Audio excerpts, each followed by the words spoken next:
Next question. A carboxylic acid reacts with alcohol to produce ester and water. Under certain conditions, this reaction can be reversed. So, an ester reacts with water to produce carboxylic acid and alcohol. Now, this is a pretty famous equation. You would have studied this in organic chapter, or you will study this in organic chapter. So, now we have an equilibrium equation, and the equilibrium is written like this for this particular case. Ester plus water gives acid plus alcohol. The forward reaction is endothermic. So remember that if the forward reaction is endothermic, the reverse reaction will be exothermic. If the forward was exothermic, the reverse would be endothermic.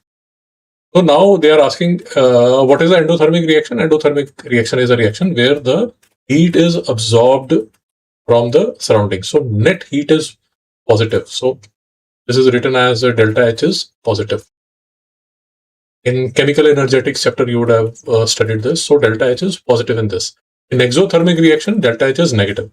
So, for example, in this case, delta H would be positive for the forward reaction because it's an endothermic reaction.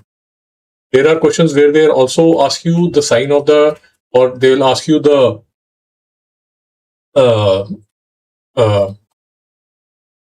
about the exothermic reaction, what is the sign?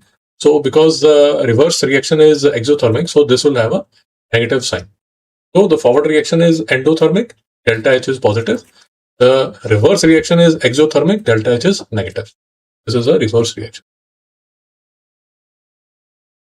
So I hope this is clear. So complete the table to show the effect for each condition. So the first condition is, I will rub all this. Bit confused. Okay. So temperature is decreased. Now, if you decrease the temperature, the system will try to increase the temperature.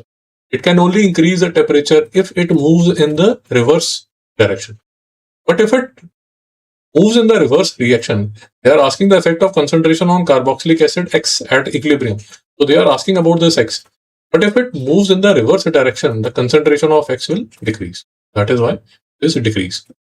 Concentration of ester is decreased. So this ester, this is the ester. So if you decrease the concentration of ester, the system, as per Chatellier's principle, it will try to increase the concentration. It will try to oppose the change that you are bringing. So it can oppose the change by increasing the concentration of ester. And that can only happen if, X is consumed. So that is why the concentration of X would decrease. I hope this is making sense. More alcohol is added. So if you add more alcohol, then what you will see is the alcohol Y is added. Because as per Chatellier's principle, it will try to oppose this. How will it oppose this? You are increasing the amount of alcohol. System wants to decrease it. How it can decrease it? By making sure that the reaction moves in the reverse direction.